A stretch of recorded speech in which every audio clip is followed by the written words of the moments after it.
Good evening, good afternoon, good evening. Brian Barrett here.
Hello, Jacob, are you there?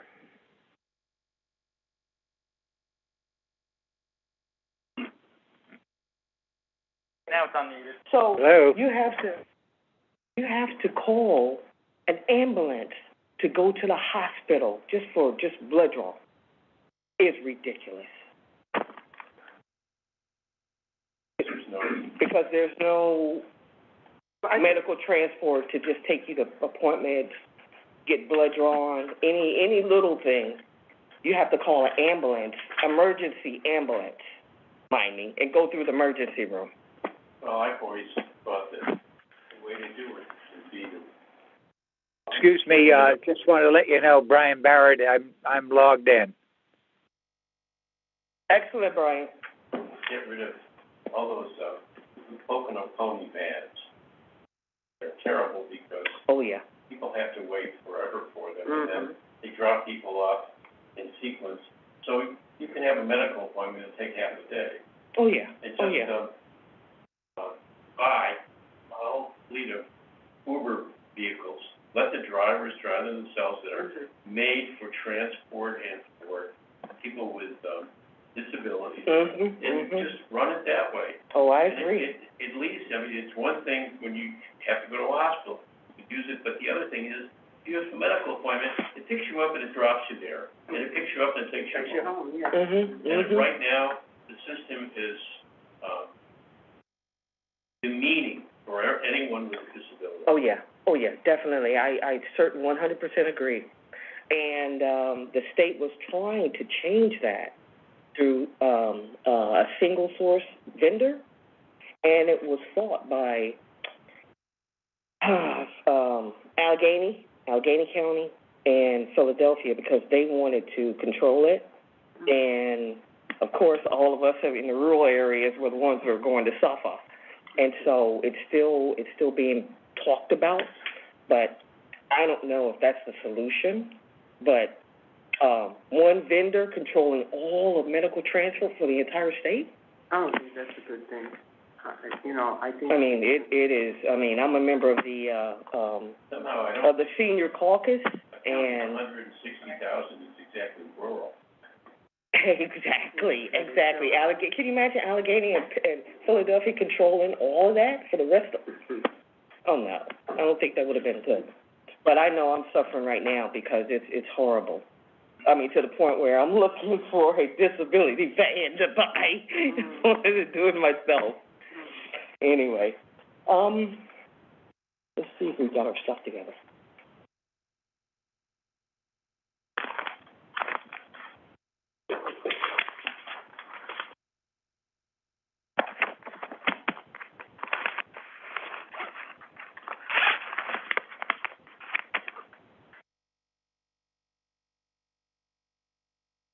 Okay. It's about 5:05, so we'll call the meeting. 5:05 p.m. I want to, what did I do with my, phone? Oh, I left my phone in the car. Can somebody record? Are we taping the meeting? We are? Okay, good, because the minutes need to be able to. You should be able to. You guys don't mind, right? Yeah. Because the minutes, we want to make sure the minutes are, as concise as possible. Sure. You're being streamed right now. Yeah, you can watch from YouTube. Okay, good. Okay, good. Oh, good. We want to make sure our minutes are as concise as possible. So we're going to call the meeting to order, and we're going to pledge the flag.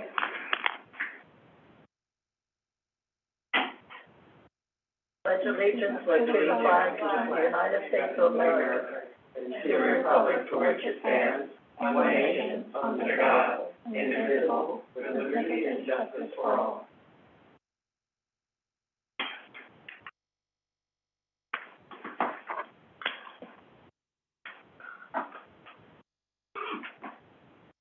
Okay, first order of business, we will vote on the approval of the March 9th minutes.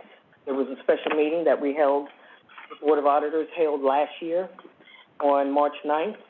And did you get a chance to review the minutes?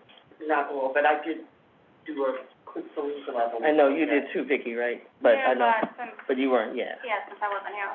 But I did peruse them. You did? Okay. I make a motion that we approve the minutes? And I'll second it. Okay, awesome. Rose, did you make the motion to? Yes, I made a motion. And I second.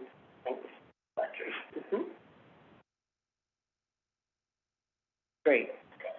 We want to take a moment to elect a temporary chair, and I'm going to elect Audrey as the temporary chair. Oh, I think we'll just leave that to, okay, I don't mind. All right, Audrey. Let me get the things here. And now we'll have our election of officers.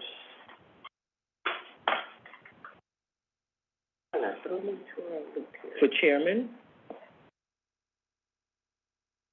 Oh, wait a minute, you still going through those?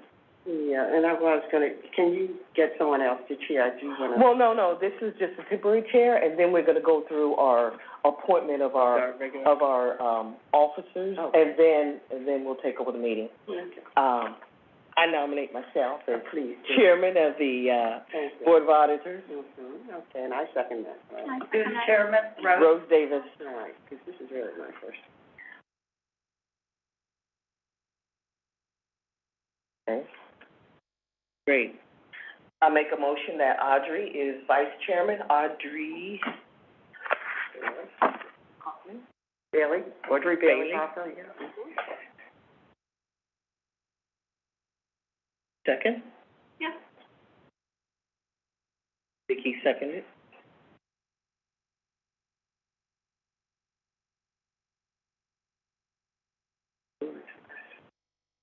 And I make a motion that Vicki Ogden Awesome. is our secretary. You second? I second indeed. She seconded. Vicki.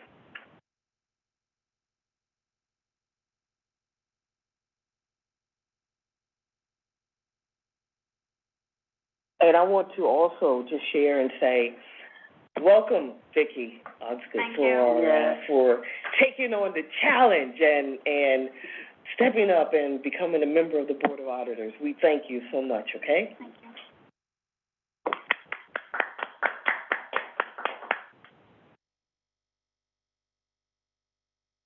Okay, new business. We're gonna start with the, setting of the supervisor's rate of pay. I think we're gonna have some discussion. I think there has been some questions that, Ms. Osgood had with, about the whole process and questions for the, supervisors, and I have a couple of questions as well. And I'm gonna start out with, one of the questions that came to mind. Earlier today, I was looking through your, I guess the notes from your reorganization meeting from last night. And so one of the items that caught my attention, and I need, clarity for you to explain to me how this works. On section, I guess it's number 6, it says employee appointments and procedures? Correct. Okay. The item that says number B4, and it says, stipulate that overages annually of more than 20 hours will be deducted the following year's hourly allotment. Right. How does that work? I've never heard of that before. So we figured we would take a good idea of what supervisors had worked in terms of the whole year and sort of align it that way. So if someone were to, it gives flexibility. So if someone were to work, 790, which, would be 20 over, as long as it wasn't like, right over, like if they did 721, that extra one would be deducted, and then the next one would be 769. So if someone did 30 hours over, an overage over 20, which we kind of thought was a reasonable number just in case something had popped up, then you would reduce by that number the next time. That way, the board invites more transparency to it, but also has a sort of control, like it used to limit the number of hours itself. So would that person charge the 20 hours in the year? Say, for example, They would, and then it would get reduced the following year. So then they would be restricted further of what they could work. And we could go from from there, because ultimately, I don't see any of this, my colleagues doing anything crazy, but if other people, were to, then the board could, take appropriate action then, be it us or you. Someone could be suspended from their position if they work way over what they're supposed to. A number of options exist at that point. Is that happening now? Are people working over? Yeah, But we don't have any cap or anything imposed on ourselves right now. Exactly. So we figured a way to return some sort of internal control and also transparency would be to do it that way. In the past, supervisors had done it by weekly allotment. We figured annually was better because it allowed for more flexibility on a week-to-week basis. So there are busy seasons and certainly lows, depending on whatever. I mean, each of us has our own different circumstances, be it, childcare responsibilities, and I'll say that's not myself. But, be it education or some other life matter, it becomes easier. Like, I may not work the 770 based on, the spring being my last semester at ESU, but if something were to happen where I was needed in a pinch, it allows the flexibility of the board. Nick was trying to say is that by saying that the hours that, let's say, an excessive number of hours, 1 year, not to roll over and be paid in the next year, they would be deducted from whatever the total would be for the next year. It's just a way of saying, keeping the supervisors honest and saying, if someone puts in time and says, I did 800 hours this year, we'd say, okay, well, if we're saying that the cap is 770 hours, that's 30 hours. Well, in the next year, what we'll do is we'll reduce the number of hours you're paid for by 30 hours. Am I correct in that? Yeah. So, 10 hours. This is the same person is working that following year. Is that now? Well, if they're reappointed, then yeah, it would affect them, but if they were a new person, then it would start fresh. So then where do you actually catch up with those hours?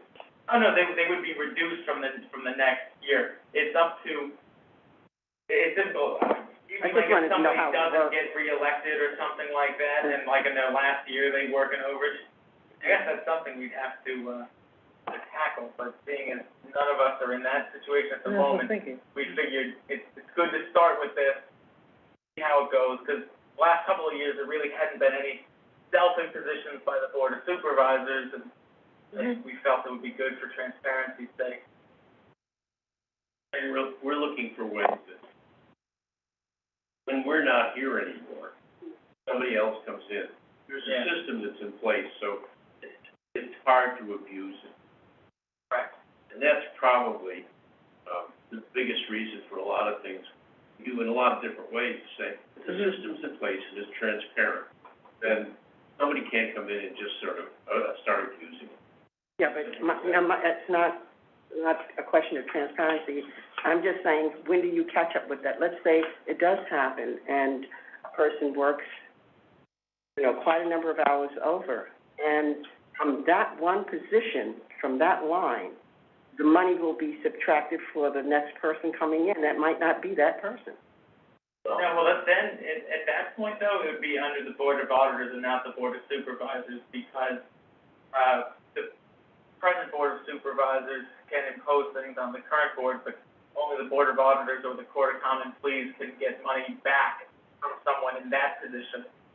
So in other words, there's no ideal solution on that specific part that can be imposed now, but it would have to be a surcharge by the auditors, and I'm not sure if in the second-class township code you can do that to a former supervisor, but I know that current supervisors wouldn't be able to do that to a former supervisor. By law, we have to pay what someone works in excess, but no obligation going forward. But I suppose that's something we'd have to tackle with someone where in the final year. I don't know, Julia, if you have any.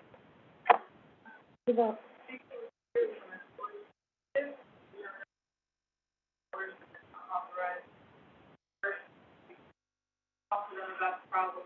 Second,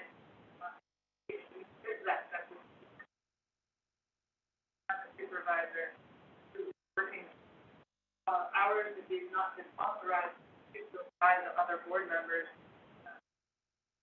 Whoever this one was violating the policy was fired by the other two. Or, Yeah, but you guys are a team. So if one person can't tackle a task, and it takes that person a whole lot more time to accomplish that task, they're being penalized the next year because you have a set number, a self-imposed cap that you put in place, and then you're going to reduce the next year's number of hours that, you know. If a special circumstance arises like that, we're able to vote at any point to change that. So with the sunshine law, it has to be advertised 24 hours in advance, with the new rules. So that is something that we could do. If there was something specific, There could be. then we could do that for sure. It's just getting it back with someone that leaves, that's what we have to figure out. the question is that these are varied hours, nobody really restricts you to do something in one particular time slot, but you did say that there were busy times and there were slower times. Right. So I would think that, those hours could be taken up in your slower time, you know. Because if you have because I was looking at the budget, it's not a big amount of money here, Right. but it has been divided into three. Should be one person, but, you know, divided into three, and if that's the case, you know, if you work over, if you get slower on it, then that's on you. Because you volunteer at that point.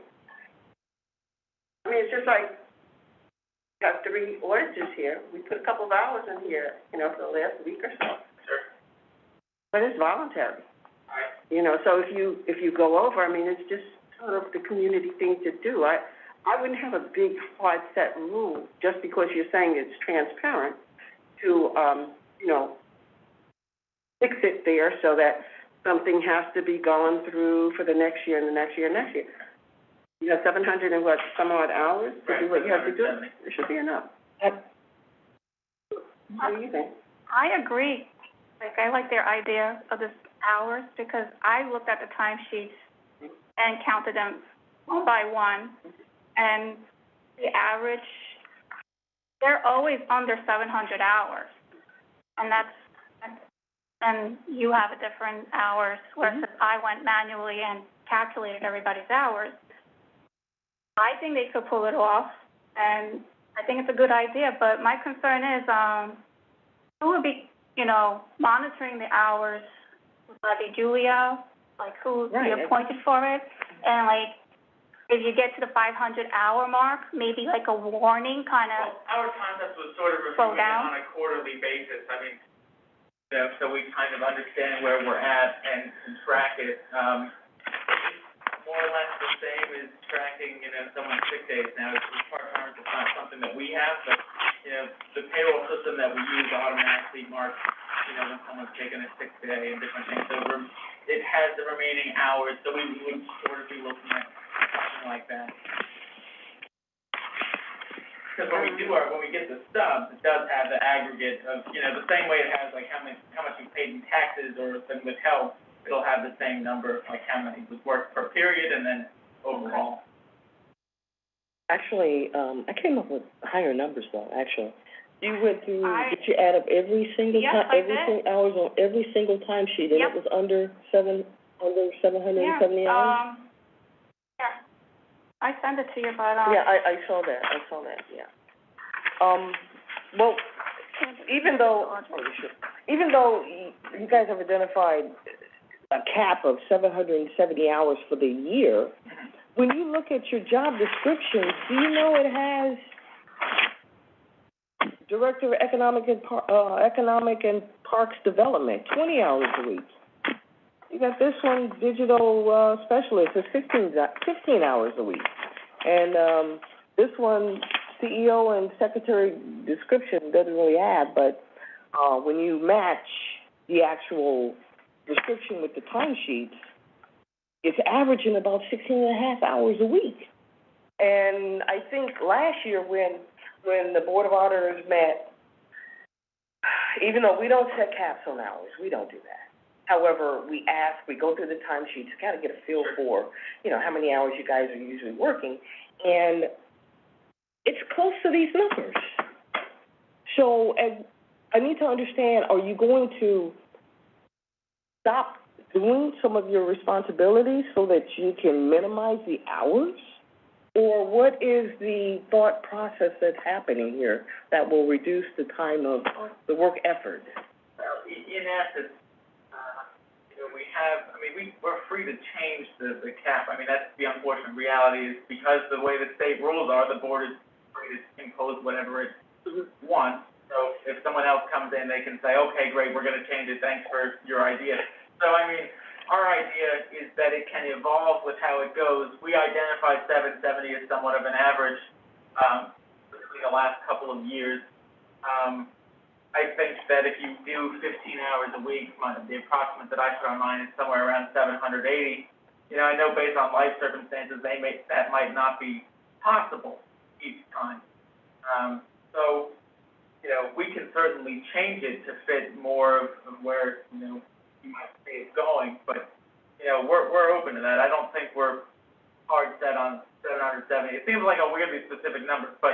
I know, it does. It's gonna come from the average of what we paid over the last several. Yeah, it was an average of the last couple of years. 4,000, and kind of dividing it out, saying, okay, this rate of the X, what would it take in hours? About that. And do you foresee your workload for fiscal year 22 being reasonably similar to what it was for last year, 21? I think so. In some respects, more, and in others, less. I think that, some things are gonna be sort of front-loaded, like on my end with, the computer side of things. A lot of the things that I'm planning to do to, make hybrid meetings better, and the township networks and whatnot, that'll be a lot in the early part of the year. So, it's going to vary still, but I think that generally it'll resemble last year. I would argue last year things did not slow down from 2020. Also remember that the timesheets you have don't really represent the hours. I know myself, there's a lot that I do and never get on the time, both because I either forget about it, or it's not convenient, or it's not there. And what I was doing up until June was trying on my computer, put everything on my calendar in the computer, and just print out the calendar, do the timesheet from that. But even then, if I'm having a block of time on a Saturday, maybe I'll get that down. But if I've got 3 phone calls the last 2 hours on a weekday, usually it's too frantic, I just don't do it, or sometimes I'm in the car, or whatever it happens to be. Back in June, I just quit. It just wasn't working at all. And I've said since then, the idea that the supervisors should keep track of hours like clerks and write down every little thing.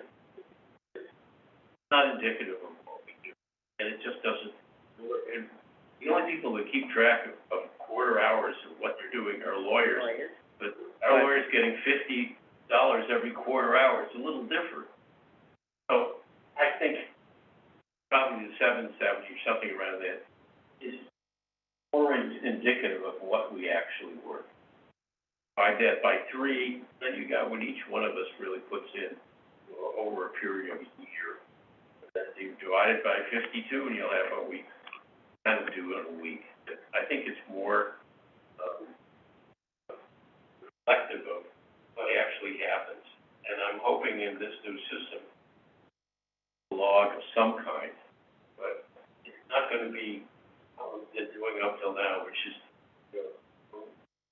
2 o'clock till 4 o'clock. I did this on Thursday. It's ridiculous. Well, but Robert, the CEO of Apple, the CEO of every corporation in America, they all fill out timesheets.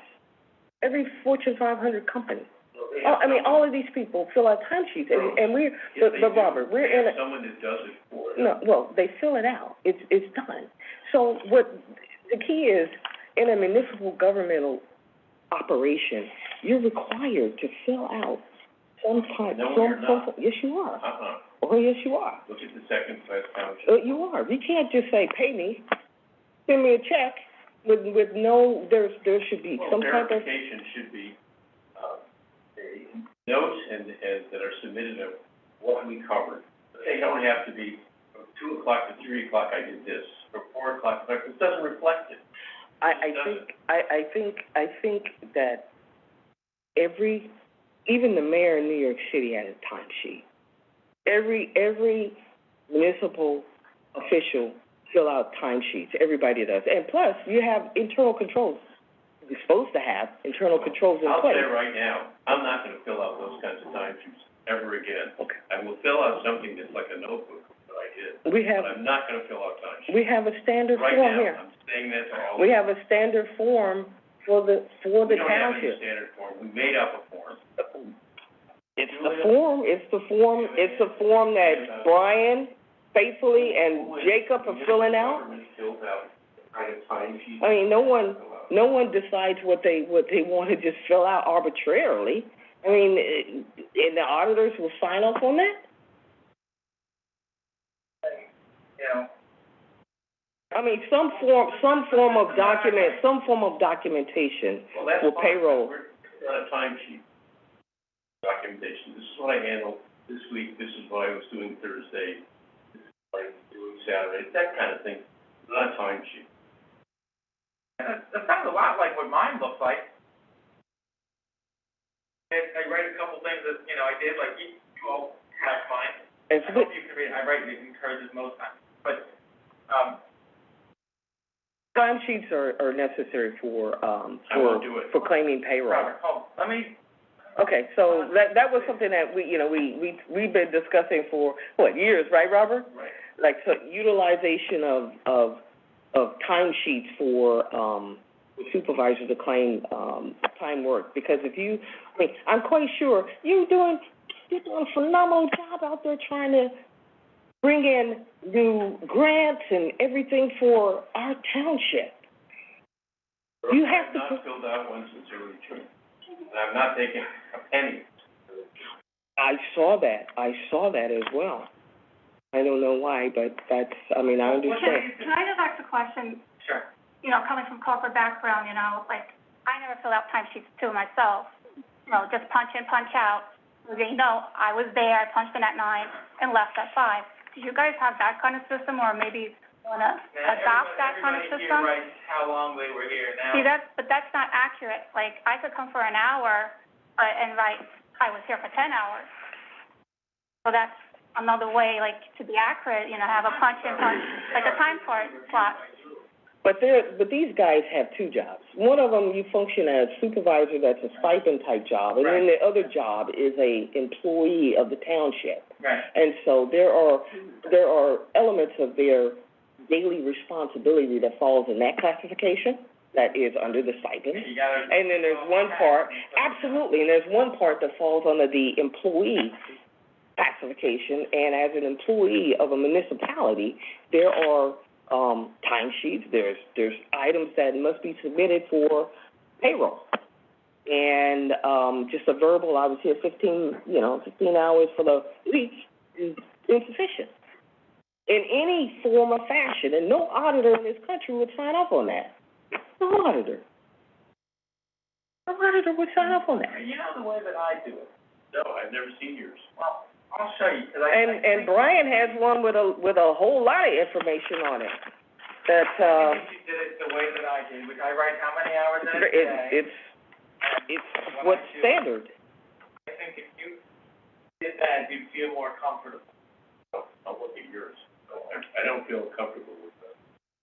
I mean, every 15 minutes, it doesn't make sense. You're right. It doesn't make sense. 15 minutes, that doesn't make sense.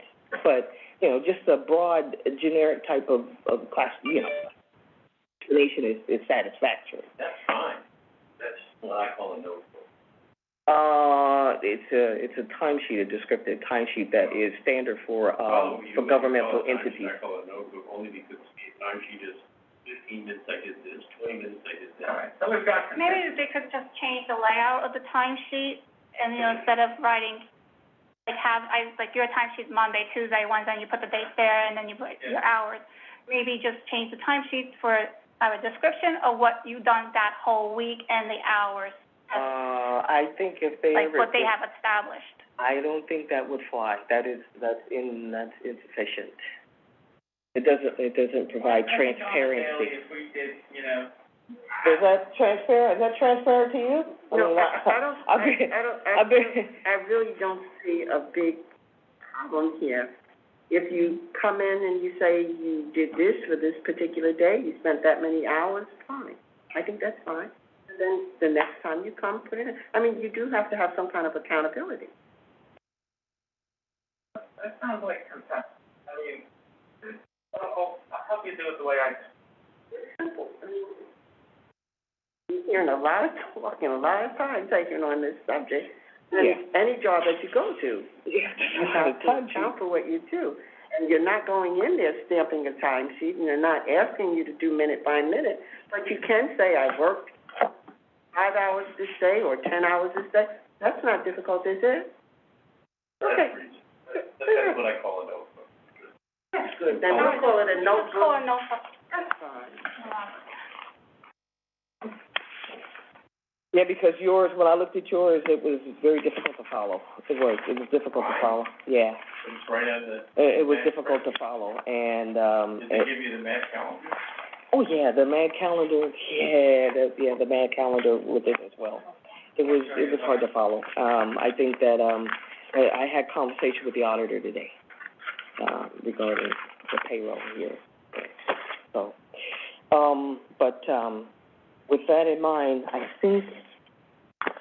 Before we get out of timesheet, I just wanted to make it clear on the timesheet, like Jacob, your part was, handwriting was legible, and then you converted to typing it out, which I prefer to typing it out. Okay. And when I was reviewing, Brian's timesheet, I really had a hard time making out some of his writing, because it's like switched up, either, I don't know if it's pre-printed, the timesheet, or it's on a Word document, because if you're on a Word document or Excel, you're able to make the cell bigger and put everything in. So, like, going forward, I prefer it to be typed out so it's readable, because I think Rose had an issue too.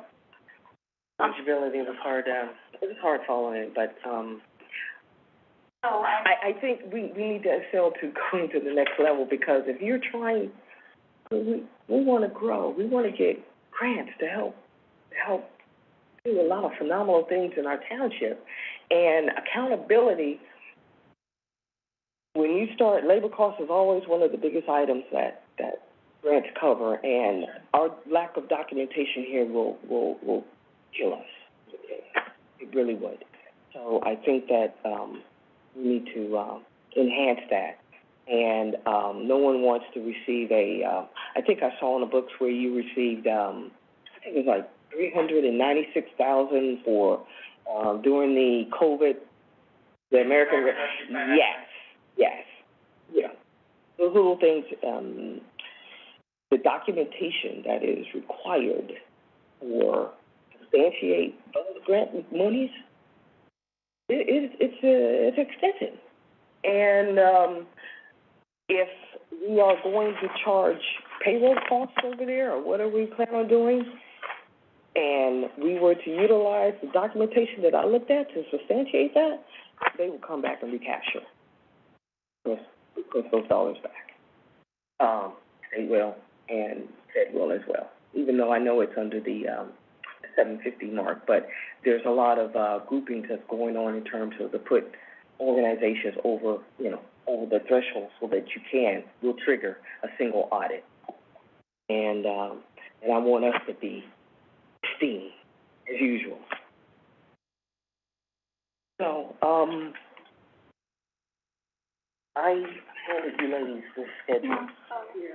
And we need to talk about it briefly, because there are some scenarios here, and I want to say it's great that we did increase the elected supervisor salaries for the supervisors, because now it's back at the level that it was 3 years ago, right, Robert? I think it was at 50. It was at 50,000 And all of a sudden, it dropped all the way down to 40-something, but it's good that it increased because it gives you guys more flexibility to get compensated for some of the things that you've been doing, and that's a good thing.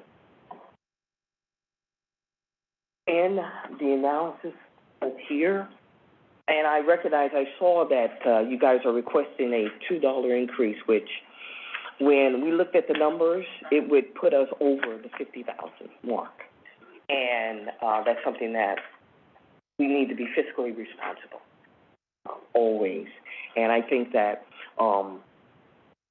trying to achieve at one point between a 10% and 11% increase in salary, that wasn't fiscally responsible to us.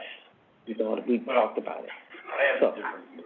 What's that? So, first of all, any basis for it. I don't know where it started. But it started saying that supervisor is juniors.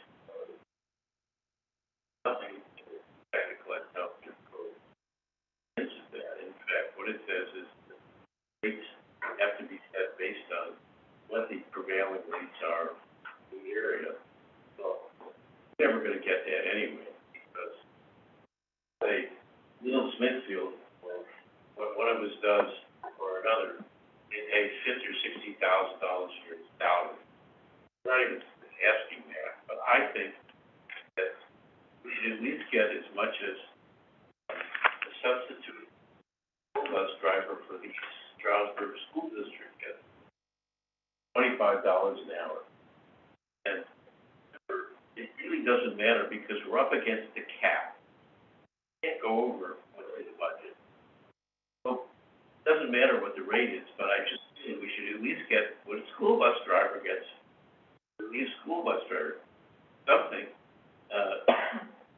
What you're saying is at least at $25 an hour, managing a budget of almost $4 million. We're important to the community as a relief school bus driver. So I think just save it for everybody, $25.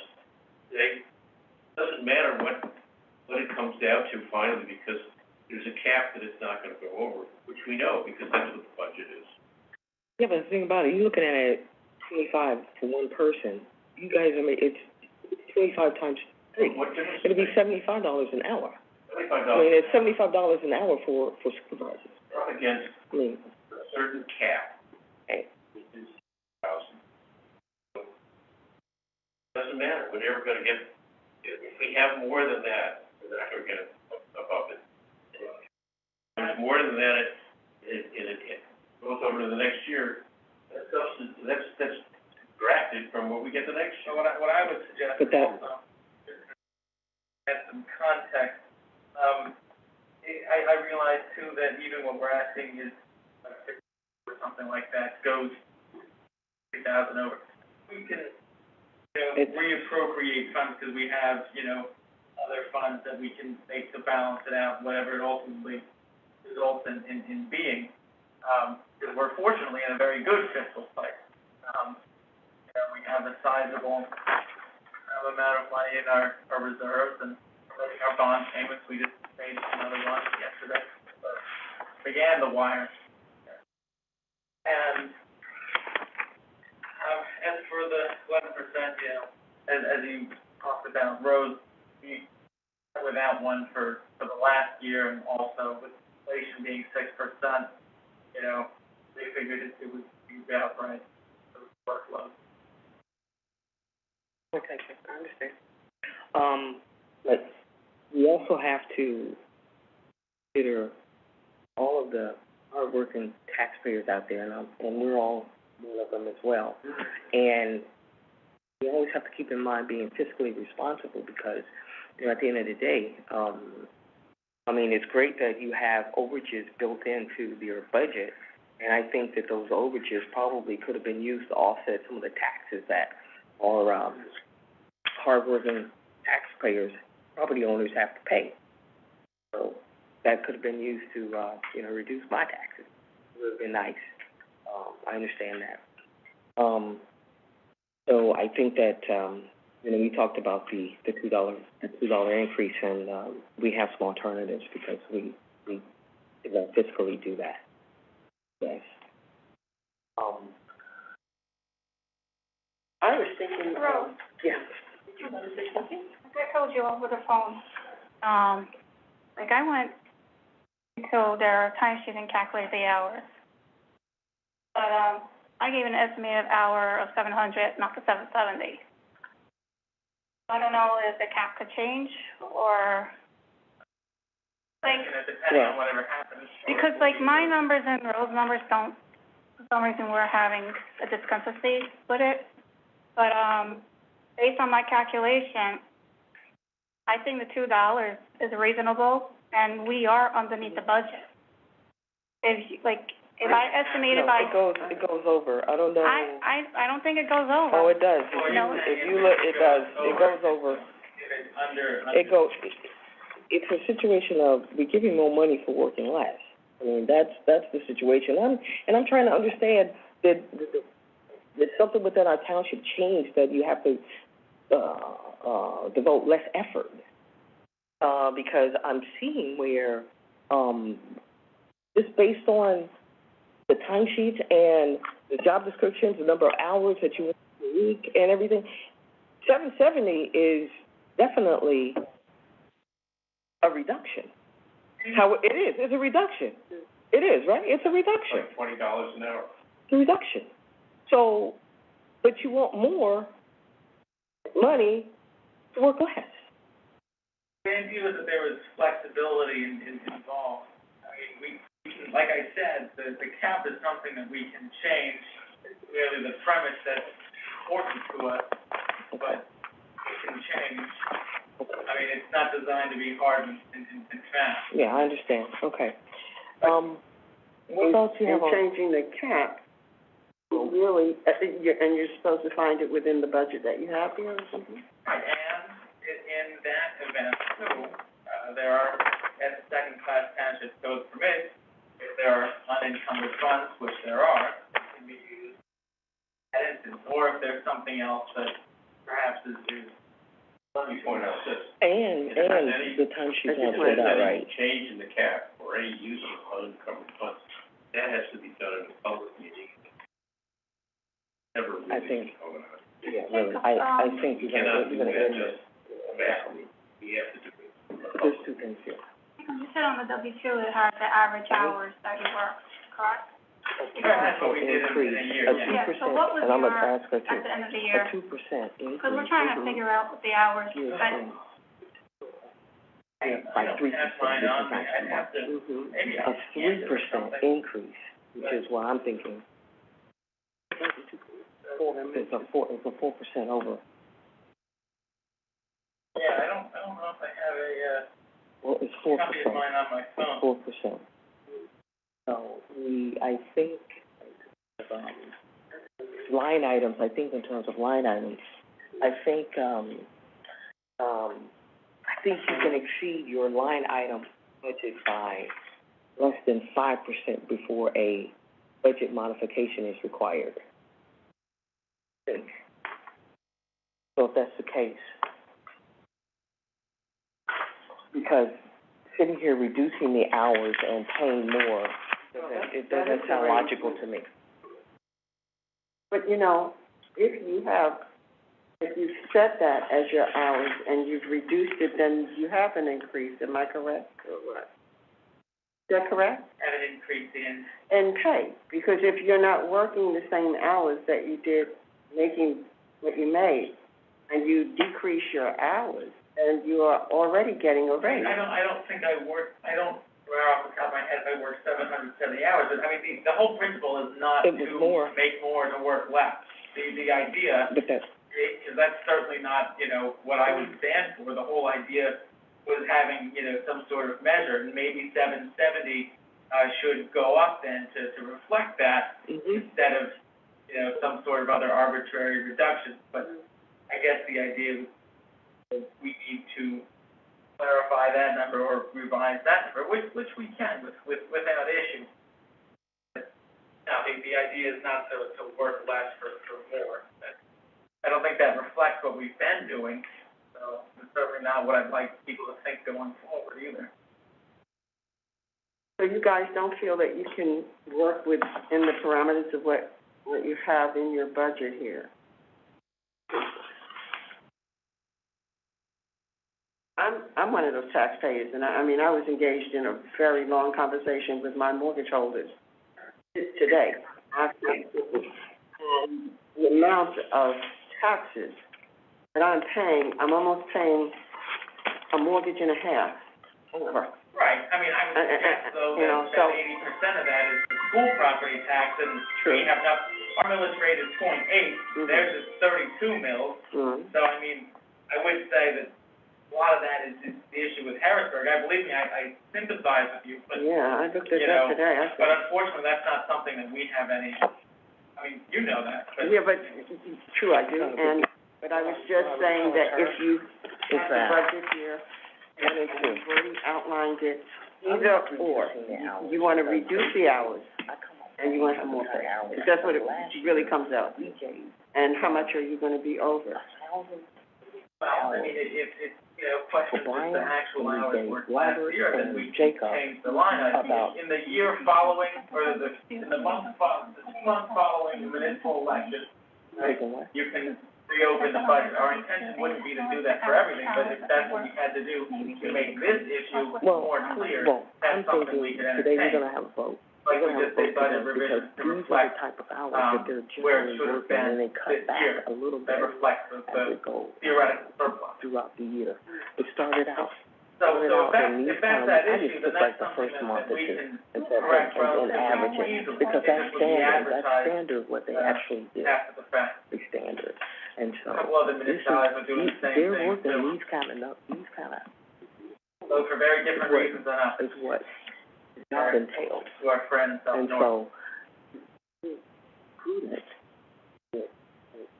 having a budget based on that, dollars, to give them the flexibility so that they're able to accomplish the task at hand makes sense to me.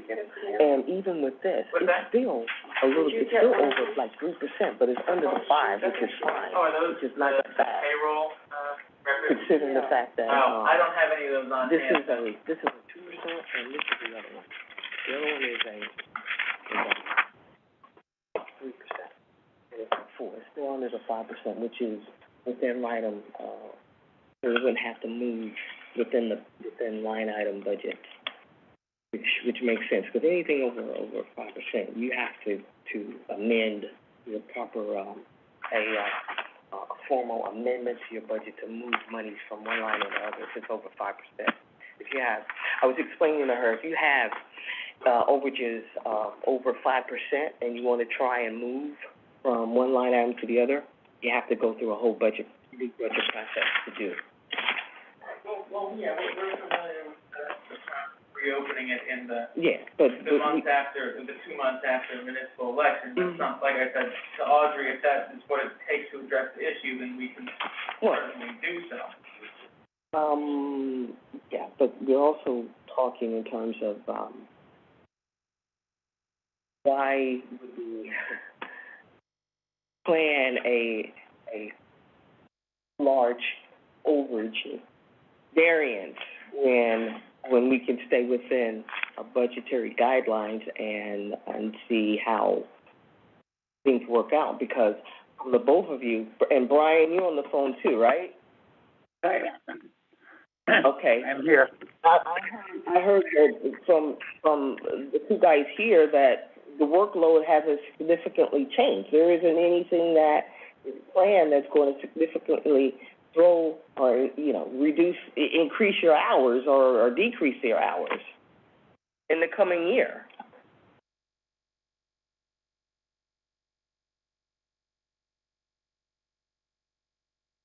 So planning. I'm sorry, Rose, is that a question to me?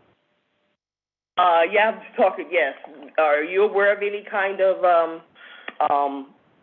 significant or new work duties or tasks or anything of that nature that's going to increase your,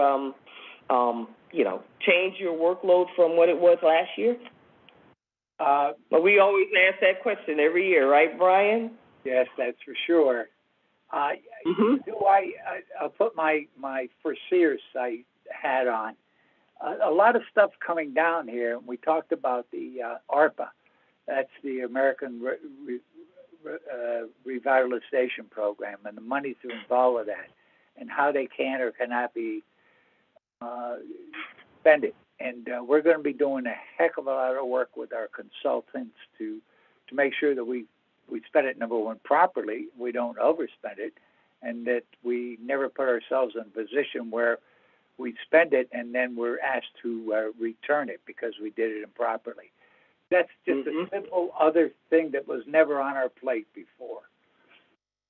I'm looking at, the $50,000 value. I don't think, my fellow supervisors, if you looked, I think, Vicki, did you say you looked at timesheets and totaled them up? Yes, year I to did. date,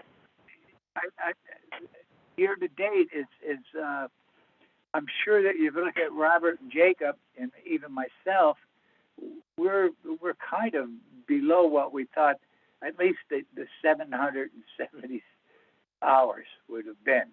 I don't know that any of us have come near that. So I guess what we're saying is I think that the intent that Jacob and Robert are trying to present simply is that this 770 hours gives us at least a guideline so that we know maybe we have to prioritize. You might be right there. But, and Rose, you know this as good as well as anyone. The work of a supervisor in a small committee, it never stops. And not a third, and we went through this in many of our audits. We don't charge most of the time for meetings we attend, for boards we serve on. There's so much more to it that I just felt that I thought it was a reasonable calculation. And if we looked at it, and the rates were 19, 27, 35, 45, it wouldn't be that much over 50,000. The way I see it.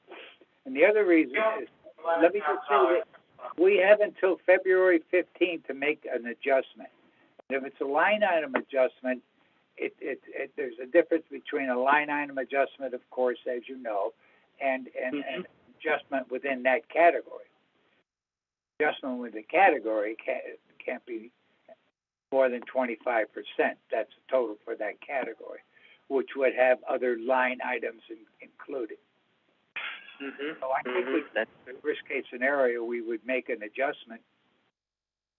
I'm actually had put in more hours because I'm looking at what you guys were working. I looked at January and February, and I'm seeing where the weekly average is running about 16.5 to 16 and 14.5 with Robert. And I use it as a basis for, averaging, your annual hours, and not trying to set a cap or anything, but just as a rule of thumb. And then I see where you come in, much lower. I'm like, there must be as you mentioned, you have slow periods, so you probably wouldn't log in as many hours to kind of reduce your annual cap. But I'm looking at more because last year we based the salaries on a whole lot more hours than the 770. A whole lot more. Well, we're open so, to that, like Brian said, to reflect that in the budget revision as well, to make sure that, we're on firmer ground. I think it was nice because between, what he said and what you just said now, that gives us good ground to hopefully have a system that we can remain in place after we make the change this year, around, so it's flexible but reflects really where it is, instead of the arbitrary, 50 to 43 to 50, we'll keep it, at a reasonable amount. And I'd like to see the rates that we propose, just based on comparable raises that we've given to staff over the last few years, because we did not elect to do no raises for them. We just felt it was right for us at the time, but now with what we're seeing we feel comfortable with these. So I understand you're trying to make up for prior years, right? in one shot, right? Make up for prior years? I wouldn't necessarily say that. I keep hearing that. I would say that the market is valuing the skills that we have more than it would have before. But you also keep in mind fiscal responsibility. Absolutely. In the whole picture, Make the budget reflect what we would do. I see. So out of our scenario here, I'm not in favor of the 11%, $9.11 to $2. That's not in the cards. I'm in favor for 11%, the $2 increase. Okay, all right. So, on the, we were thinking in terms of across the board, either a 2 or 3. It depends on how much of an overage we want it. Because we shouldn't be in a situation to grant salaries that are so out of whack, out of the budget. Because if the budget would reflect what we would do, then that wouldn't be an issue. Well, you reduce the time and effort, but you want increased pay. That's what I'm seeing. And so that's the... But I've explained, Rose, I know, you generously, that, I don't ask for parking for less time for more pay. I don't remember exactly how many hours I had last year off the top of my head. Maybe one of you has that in front of you. I do. Jacob, our last paycheck, I looked at my total hours, and 777 hours for this fiscal year, 2021. Last pay was, actually, I guess we just got it. The last pay in 2021 brought me to 777 hours. 700. Brian, can you repeat that? Yep. The last pay that I received, and we all received our last pay, was for me in 777 hours for the year 2021. 2020. When I looked at your timesheet for the year of 2021, I calculated 723 and a half hours. It probably is just missing like the last 2 or something. Because you only had timesheets up to November. You had a whole month. You were missing an entire month. So, that was only 11 months worth of activity. So, I'm advocating, I'm pushing for For how many hours? I recognize that Robert mentioned that he wanted to try and have everyone a uniform pay rate for every supervisor, and I think it probably evolved, Robert, from the standpoint of when you have folks that come in new, they have to be, acclimated into the job. Of course, they come with some skills. I'm just going by the township code. It doesn't seem to indicate that different rates are based on seniority at all. It's just on job description, perhaps, but not on seniority. Yeah, but the types of jobs that I'm looking here, you are Director of Economic and Parks. That's what your responsibility is, and I think Jacob is the digital specialist, and then Brian is the Chief Executive Officer Secretary, and he has all of these duties here that fall under a lot of administrative, a whole lot of stuff, a whole lot of activities here, and so each of these disciplines probably, I don't know, could have evolved to that. I'm just speculating. I don't know. Maybe because I think prior to the 2 different jobs being the digital specialist and the Director of Economic and Parks, I think when Lee was here, I think there was, yes, it was operations, and then the other one was park director, something of that nature. So these job disciplines have changed, I see, over the course of a year. 2 years, they've changed. And I think, so, but to keep it uniformly, I'm advocating, I would like to, propose a standard across the board, 3% increase. That's fine. No, No? Okay. So, 3% is less than inflation. yeah. well, it's within the budget because I think that, it's interesting that the hours went down. Last year. I mean, the hours went down, that you will have. I have 675 for 2021. That's nowhere near. If you take, that's for the pay for December 16th. If you add 15 hours to that, which is about what I do in a week, then, you get 690, I think it is. I'm doing my math. So you increased the budget and for less. You increased, we go back to, I don't understand what you're saying, we increased the budget for less. Well, if I'm working 700 hours and. no, you want us to increase the hourly rate so that it will,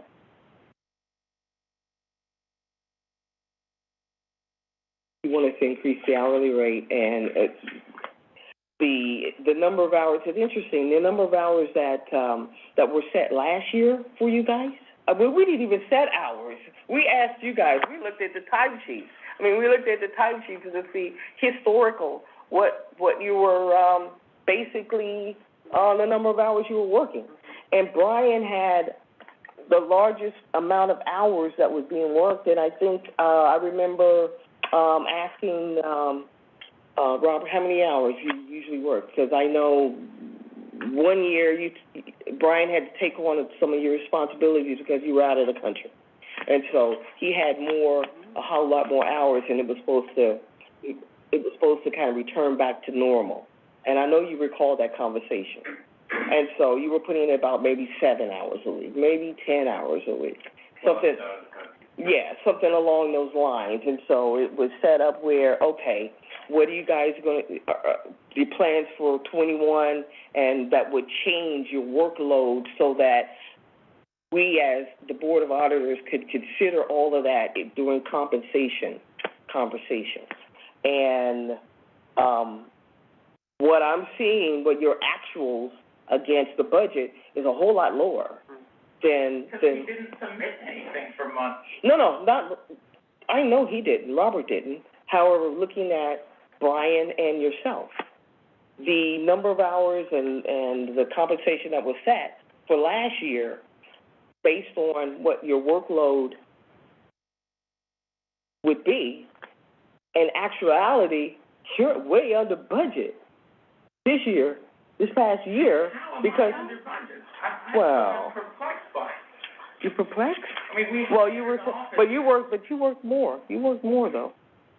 I think you kind of worked a little more, because I think it was set up for, I think we were told about 10 hours a week, 11 hours a week, something along those lines. Was what it was budgeted for. Sure.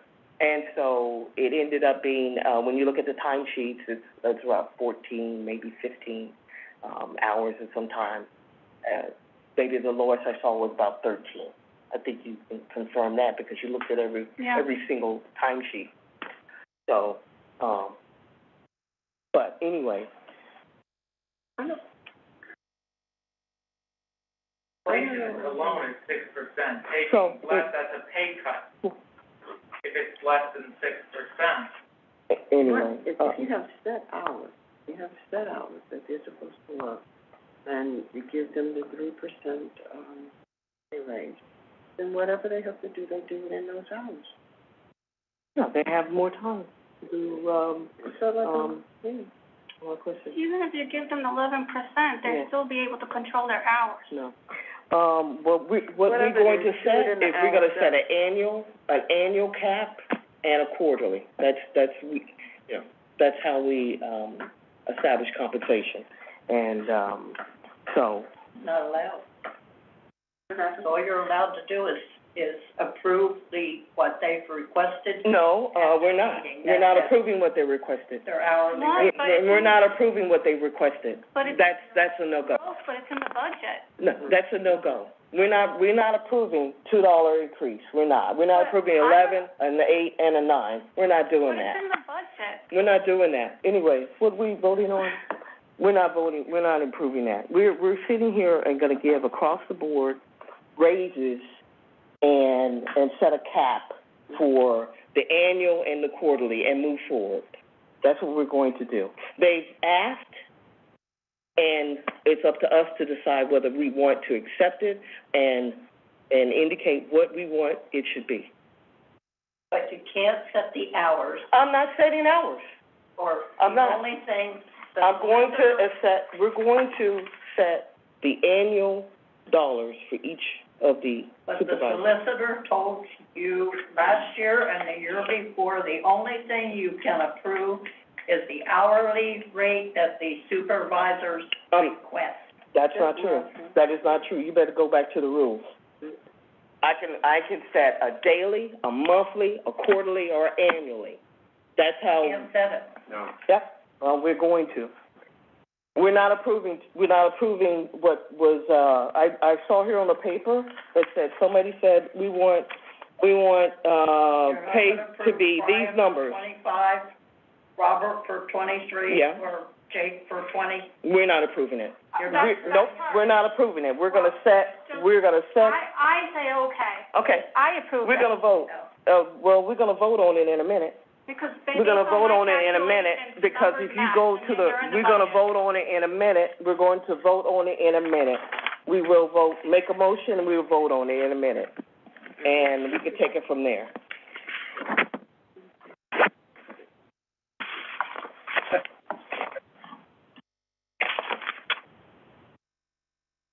Oh, January 5th, 2021, the minutes. Supervisor's pay rate. We made a motion, set rate of pay on an annual basis in the minutes. And that's what we're going to do today. So.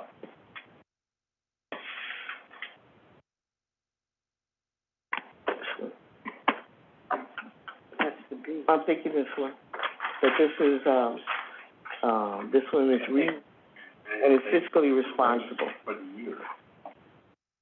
So this is going to be the overage on it. Set the rate And on you- an annual basis, you're setting the rate for the whole year. Yes. Not setting anything on the rate that will carry through next audit. A year from now. Anyway, so with that in mind, and this gives them the 3% rate. yep, They work the same hours. Okay, yeah. this is from, the historical hours from, based on the timesheet. Well, what I did was, what I saw normally, 16.5 to 14.5 to 16.5 a week. I mean, that's what I saw. And that's probably what will happen. That's the standard generally that happens. I mean, they may work less. I mean, there may be times where it's less, times there may be more. That's what I thought. That's what I thought happens, that nobody tells them how many hours. No, they have, it's up to their discretion. But it's up to us to establish an annual cap on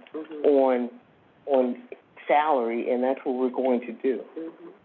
And not to significantly exceed the budget. It was succeeding. Yeah, I know, but it's like 4%. And that's giving, you heard Jacob just said he wants 6%. That was inflationary. And I want 6%. Less than 6% is effectively a pay cut. I have to pay for insurance, I have to pay for books. I don't think it's respectful in any way to say less than inflation is what someone can get. This is a part-time job, though. Yes, it is a part-time job, correct. But my expenses are still what I have to have. You work another job, No, I'm a full-time college student. Okay. So anyway, I think just keeping in line with, because I think that sitting here and trying to make up for years of not having raises or whatever, it's not fiscally responsible for every single taxpayer that's paying for, you know, these expenses, this cost. So, $3,000. You think it's fiscally irresponsible when we have an $11,000 surplus? I think that should have probably gone towards reducing the budget and spreading it to all of the residents that pay, that subsidize the support. Right, the average taxpayer pays nothing for Smithfield Township compared to what they pay for the school board. When you look at the township, it's like $115. I know my statistics about this place. Yeah, but I know how much my taxes are for not school. I mean, you know, school is high. However, for the township here, I pay for that as well. And it has not gone down. It has not gone down, and I've been here since 2013. It has not gone down. So I think that any action that we take that could change that would be, you know, not responsible at all. Not at all. Yes. Rose, January the 5th, 2021, the motion was made. Brian Barrett, $23, Robert 21, Jacob 18. A motion was made by Judy that the gross annual supervisor's pay will not exceed $44,200 in accordance with the annual budget set in October of 2020. Any budget modifications needs to be brought before the board for approval. That was the motion that was made. Yep, that was the first one, and it got override because we got letters from CARES, and then the second minutes came that we voted on at the special meeting. Do you have that one? And if you go to page 2 of that document, it will tell you a motion was made and we set the salary based on annual pay rate.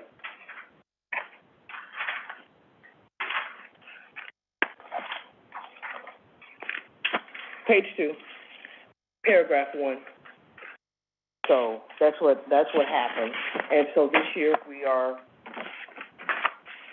staying in January 7th of 2020, yeah, they were on a quarterly basis, but that was when, then the attorney said, you cannot do it on an annual basis, you cannot get hours.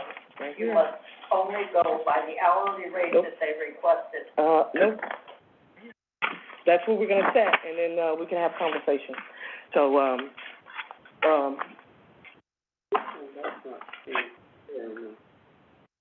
this one is not, it's not significant at all. It's not significant increase. So we're gonna vote on this I don't see anything other than setting a rate that can be hourly, daily, weekly, semi-monthly, or monthly basis. Yeah, we're gonna take that and we're gonna set it quarterly. They'll be comparable to compensation paid in the locality for similar services. There's nothing else I see here. That's it. Yep. So we are going to, set this and we will, have this one, B. That's what I was looking at, B, because that seems to be fair in here. It's fair. It's fair. Anything less would not. And it gives them flexibility. Because, if they, there's no need to actually go out and modify the budget and do X, Y, and Z, because it's accounted for.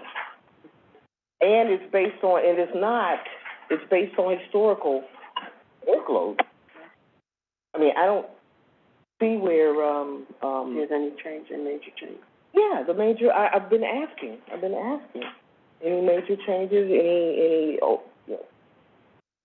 projects or something that's going to increase the workload or anything of that nature. And I keep hearing this, no. So that's why, and I think that will give them, the flexibility that they can, choose if they want to work up to those hours, they can. If they don't, then, it's up to their discretion. Because we don't spend time auditing timesheets and, spoke to the auditor today and we look at it from a control perspective. I'm good with this one here. Okay, all right then. So we'll make a motion. So we're going to, set quarterly, annually and quarterly. And, You're not set annual, not here, okay, not here. well, I'm setting quarterly and you can, It's either.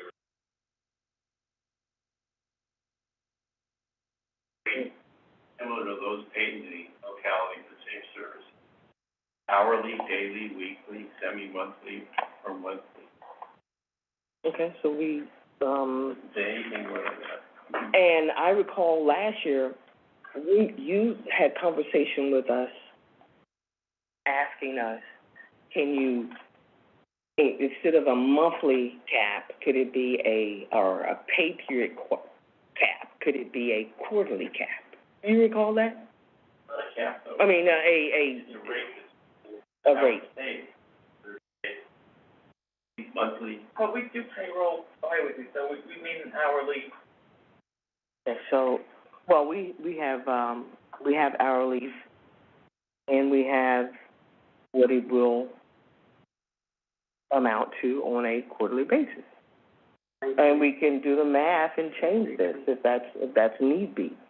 So with the 3% increase, I have the rates, I have the hourly rates, and I have it quarterly, and I have it annually, and my phone must be in the car, so I have a calculator. We can vote on it monthly if we need to. Hourly rate. Okay, so then,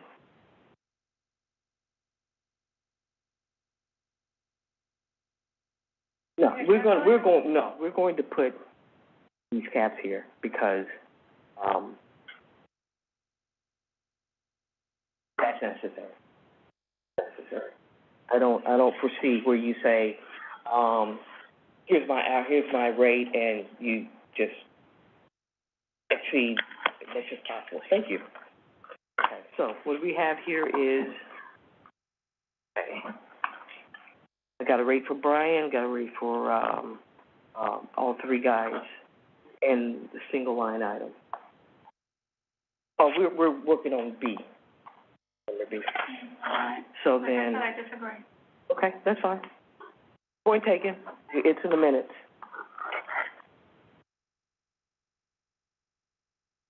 So,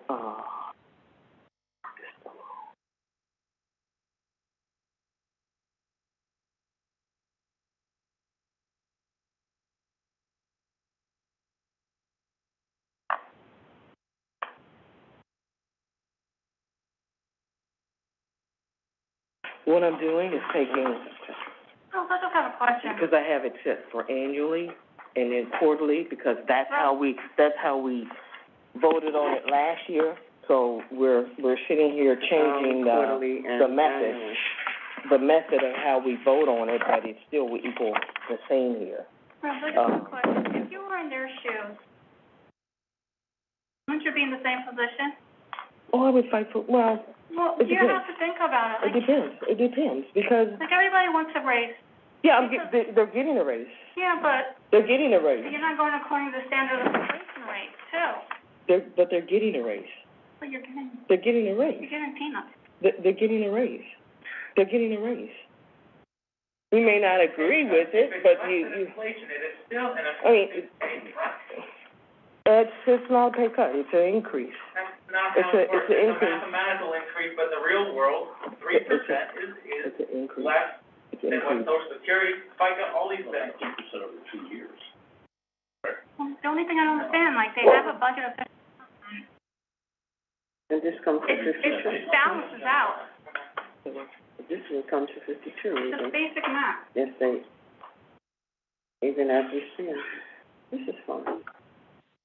So let me just work my, since they want it in a different format, the numbers will change, but it's still equal. Because I see here what we did last year, annual, and so they're saying that they want it, monthly, so we'll put, I mean, at one point when we did pay periods, you guys had an issue with that, 2 years ago?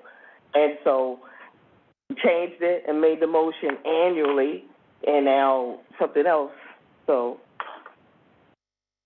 I guess there's something to be said, to be prepared, to have it laid out every way we can, in every format. Okay. Designed to be in every way, shape, and form what's outlined in the code.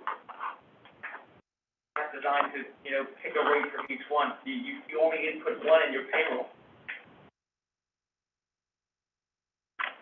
These are the rates, the pay rates that were in place, and the increase is across the board, uniformly to each supervisor.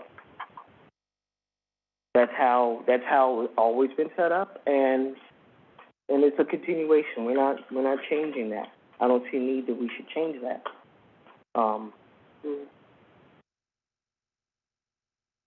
Okay, so let me just continue this so we can move on.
Okay.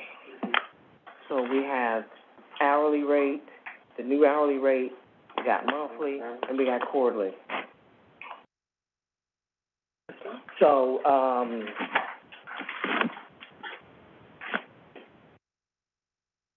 okay, so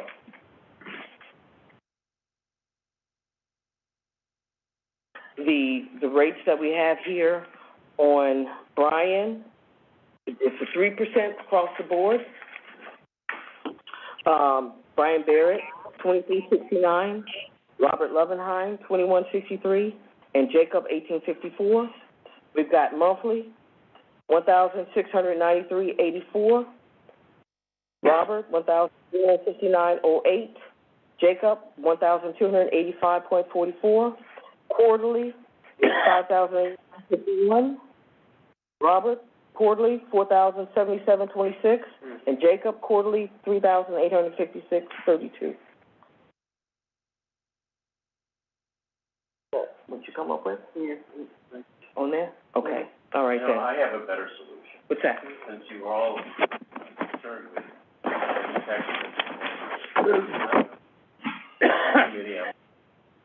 kind of activity, except what I have to do, under the township code, which is I have to be involved in, the governance of the township, which means I will go to 2 meetings a month, which are the board of supervisors, and I'll take my $2,500 stipend, and that'll be the end of it. Okay, so this is reallocated to, the other guys. Since you have a quorum without me, I'm leaving this meeting. Okay. All right, so, and I guess in the future they can, they want to reallocate that to themselves and. So, what is it, 2-man committee now on this? Pardon me? Has he resigned his I position? don't understand all of that, but I just need to finish this. he just mentioned, I guess he stopped submitting timesheets half year because of the,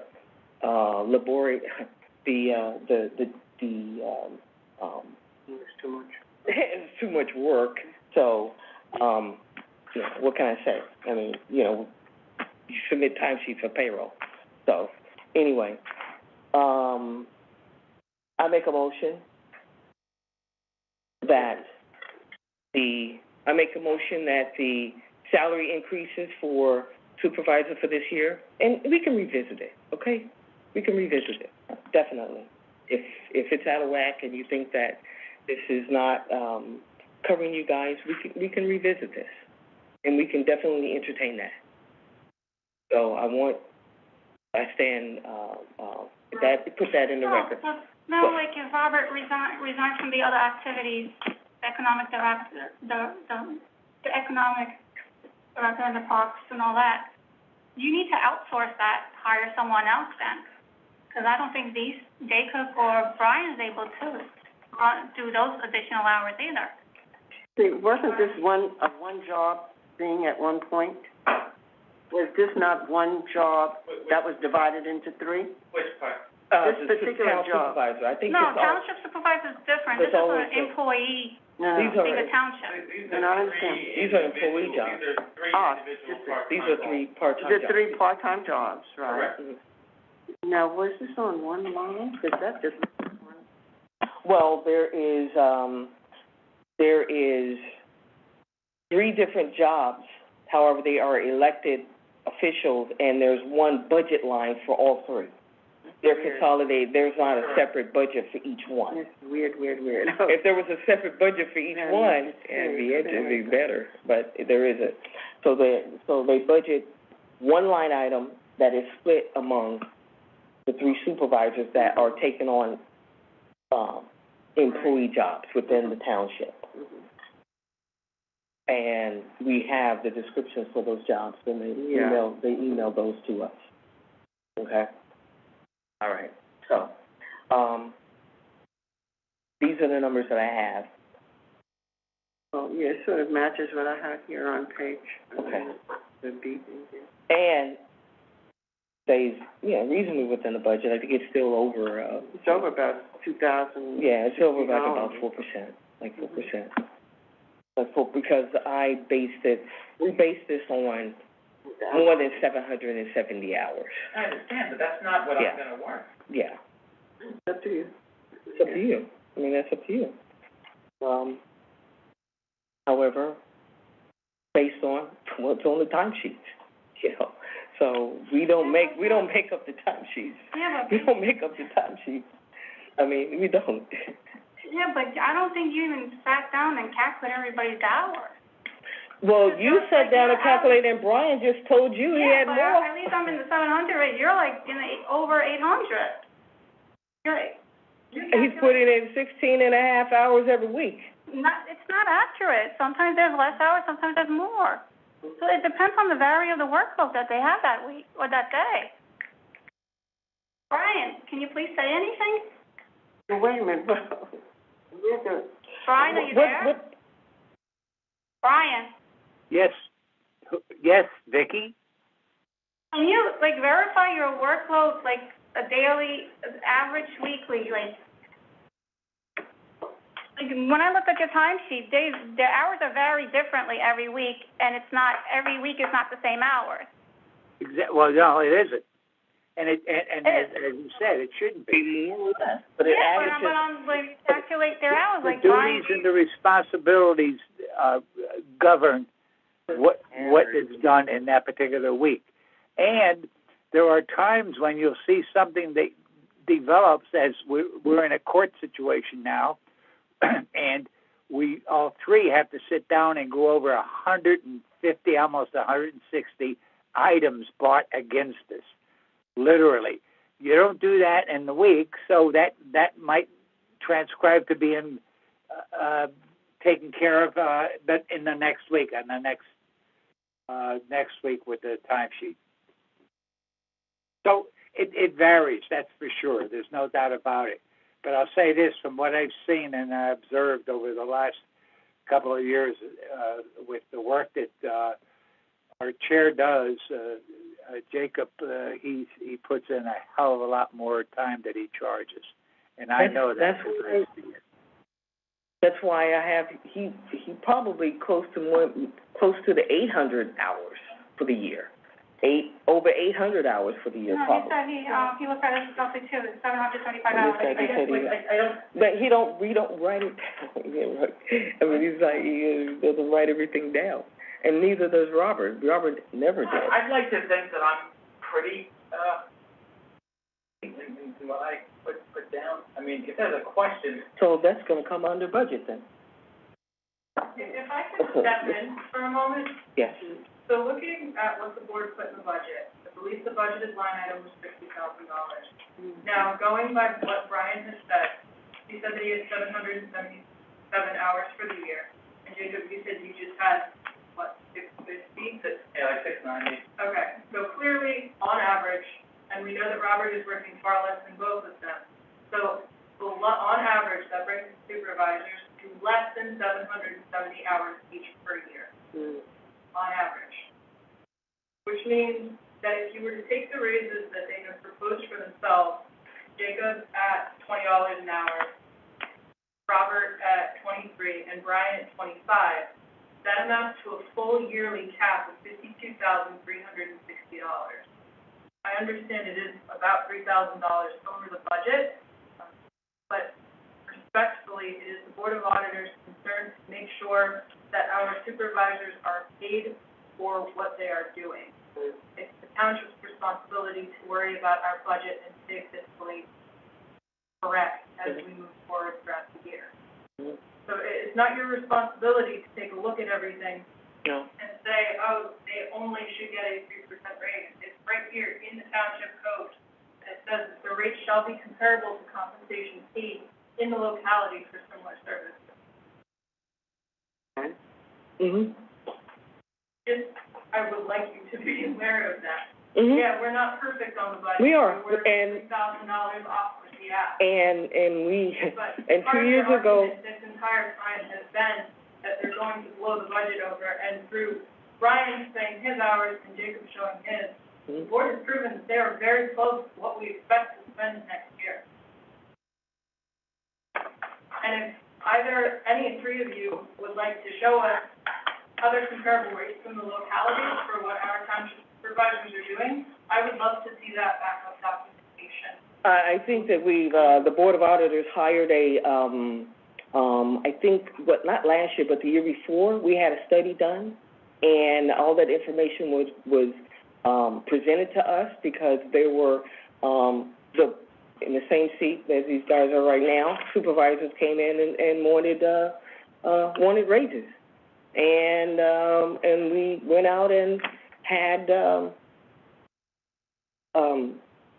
this consulting firm go out and compare second-class townships, not against Middle Smithfield. That is not in the same class as Middle us. Smithfield is second-class township. No, it isn't. Yes, it is. No, it isn't. No, it isn't. Go on the webpage No, it and isn't. they tell you.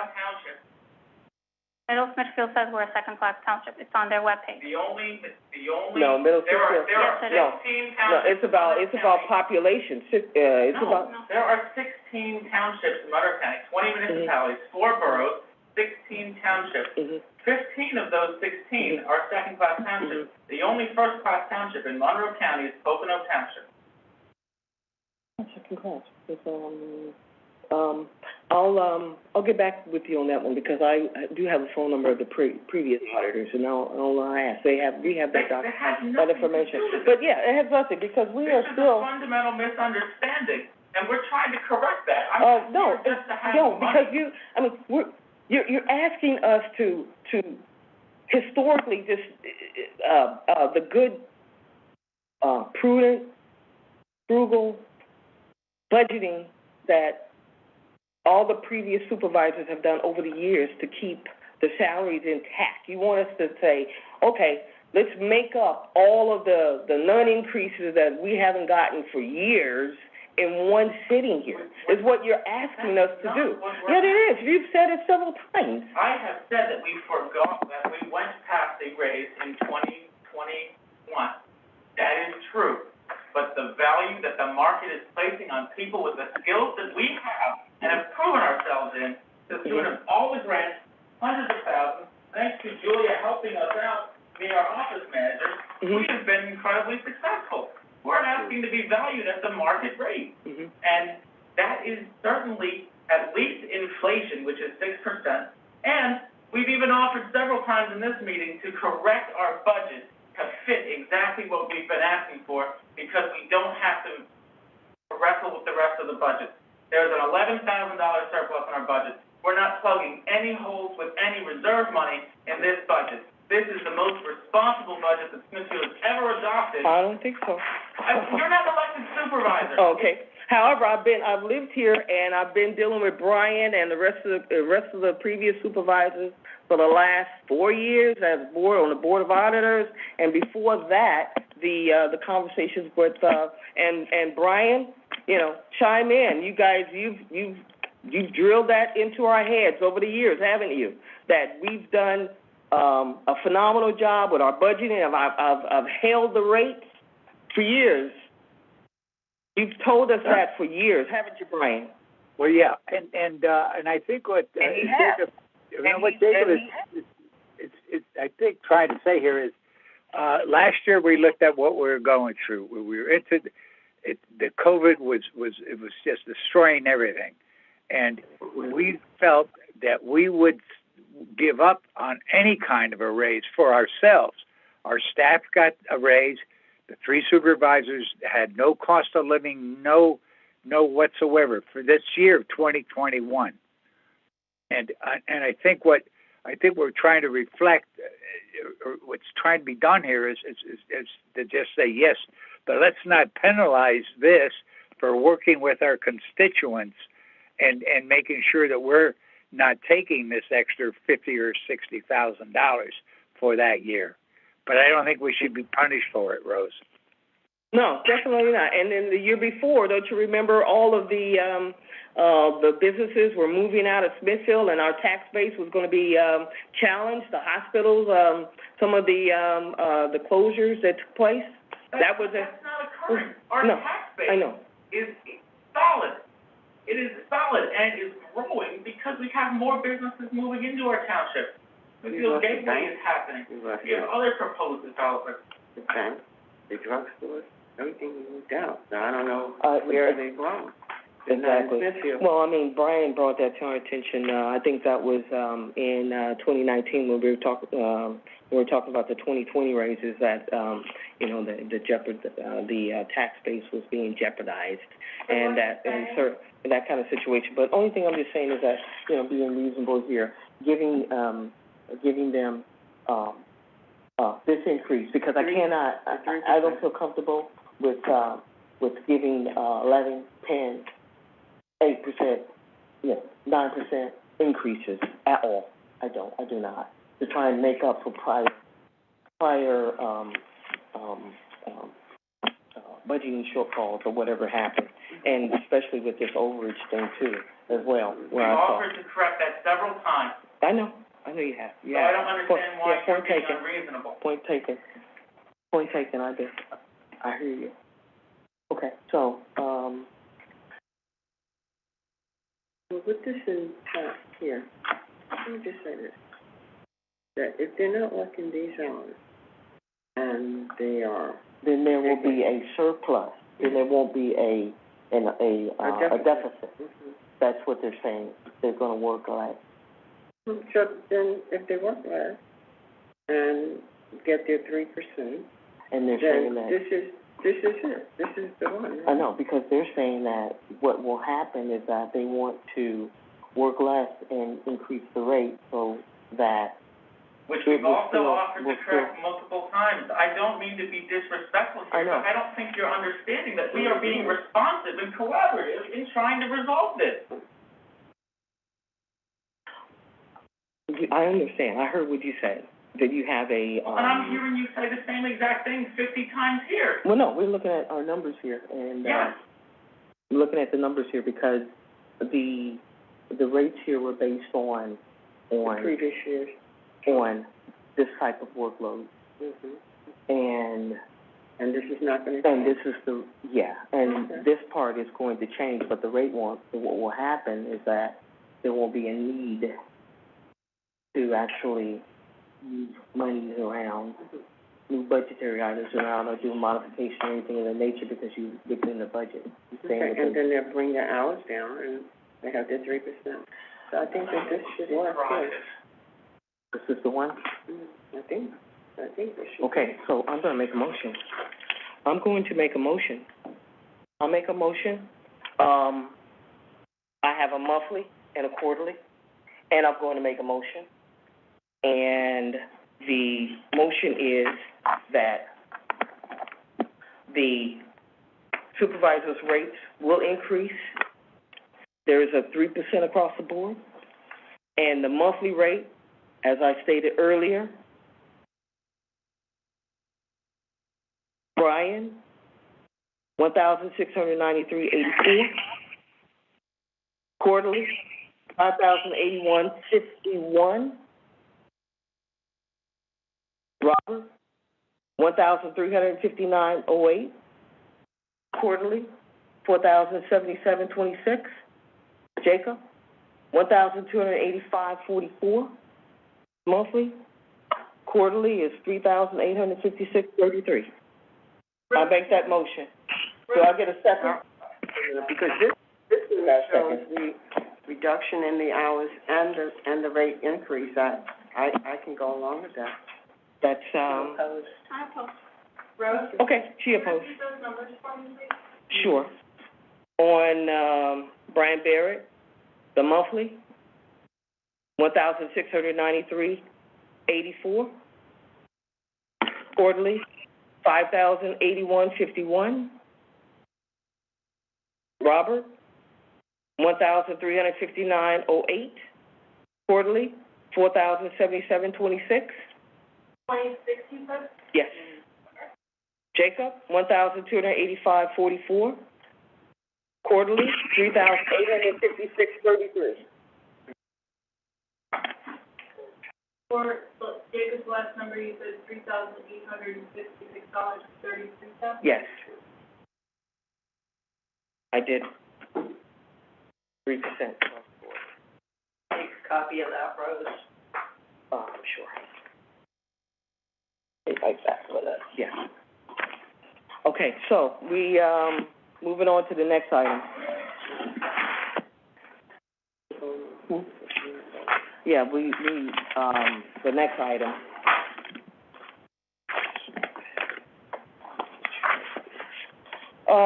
Next item, Rose, I'm sorry to interrupt, because Lois. oh, that's true, we gotta wait, that's right.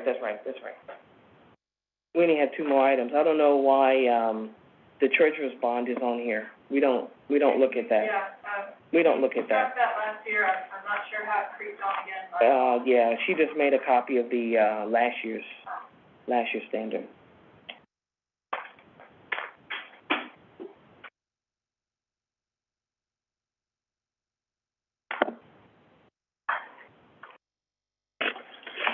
Thank you.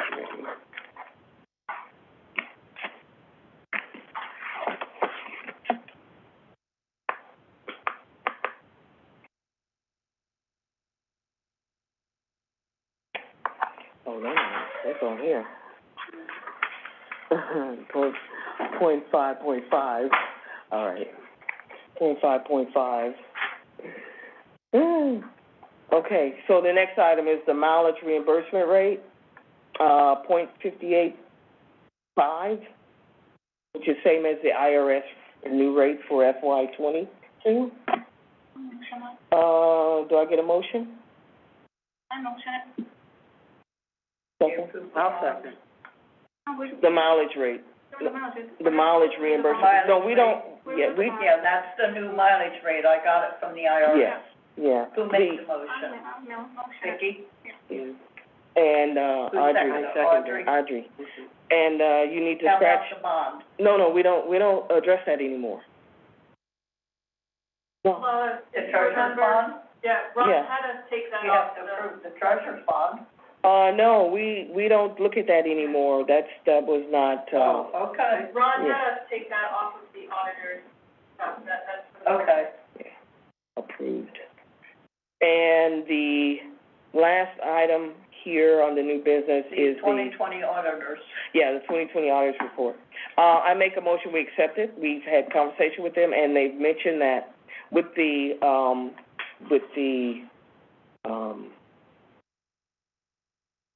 information that when the auditors come in this year, I think, they told me probably the first week of March or second week, that, we have, a time to talk with them for a minute. So, I want to put that in the, let you know about that. So, the auditor's report for 2020, I make a motion that we accept their report. Oh, wait a minute, before I do that, didn't you have a concern that you wanted to talk to the supervisors regarding the loan, Yeah. then the footnotes? Not a concern. It's just, the American Rescue Plan Act, I read on the footnotes over here on the auditor's report. It say that you received $395,545 in July of 2021, but you guys have not decided what you're gonna do with We're not it? able to, we do not have. And you're gonna get the second half? We don't have the final federal rule or the second half. Okay. We're able to spend what we have on the interim rule, but, we don't have a final rule from the Department of Treasury, so that's why there's no delineation for it. Because I was reading it, the thing is here, replace lost revenue, support economic stabilization for households, businesses. Right, those are the four accepted uses permitted by the American Rescue Plan Act. Okay, when you say stabilization for households, can you tell me what that is? Like, is it like for, support economic stabilization for households, like, is it residential households? That's one of the options available. We're not obligated to use each and every purpose allocated by the Act, but it's one of the allowable purposes. Would that go like to the, not to increase the taxes, like, would you apply for that? Yeah, that's No. not really something we Like- apply for. Like, can you like define it? We need to, it's like the coronavirus has impacted people's ability to take care of themselves. If you can show, like, I know that there's a LIHEAP program going on right now, that because you've been impacted because of COVID, your money, this is in no fashion, will the township be allowed to just take this money and cut it into a bunch of pieces and hand it off to people? It has to be specifically related to COVID relief. But part of that also, like Jacob said, the Treasury has not released their final rule yet. It said that they would get it to us late fall, and now that December 21st has passed, we're into winter, so they are running behind. But many townships are waiting until the final rule is set to act, so no, projects are started and then cut off at the knees partway through. The Department of Treasury has said that, projects that are begun will be allowed to continue once they're started, and if the final rule outrules them as being allowed. They've never said what begun constitutes. So feasibly, we can pick a project, acquire $50,000 in engineering bills for that project, but then if they were to determine, well, you haven't put the project out to bid, so it hasn't begun yet, the township might be liable for those costs. So rather than take that, chance in anything, our board has decided to wait until the final rule has been issued by the Department of Treasury before we start figuring out how to spend them.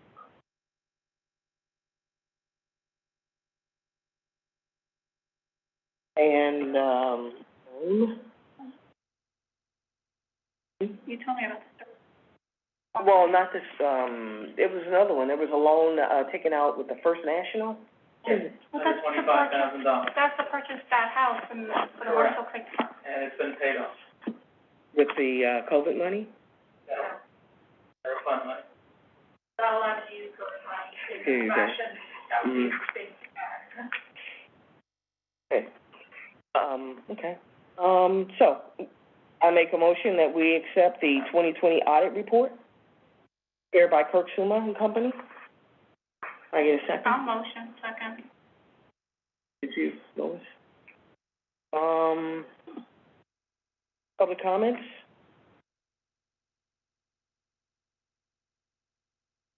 Okay, great. So I make a motion that we adjourn our meeting. It is 6:50. And I'll second that. All right. I know. Brian Barrett here. I just want to thank Rose, Audrey, and Vicky, put in a long, arduous, session here, but I think it was well worthwhile, and we'll get this done, and, we appreciate your efforts. Definitely. And, Brian, so you heard when, the conversation about timesheets, right? Yeah, I did. I know. I'm an old school. I come out of the Department of Labor. Paper. Yeah. But, just, try and write a little clearer. I was able to translate some of it. Okay, I think I'm going to move over to do this, hopefully electronically. And as somebody said, it gives you a lot more room, and you just, the reason the writing is so small, as you look into it, to do one day's work, you can't get it on that sheet. So, but you're right, and the printing, and I print too, I don't even write. So I apologize for that. Yeah, that's fine. Maybe they need to have a what's called an addendum to it. There's an attachment, a second attachment, like page 2, so you can keep writing. Yeah, just what I need, Rose. Everything you want to say won't be a little square. Yeah, I'll do much better. I promise you that. All right, appreciate it, my friend.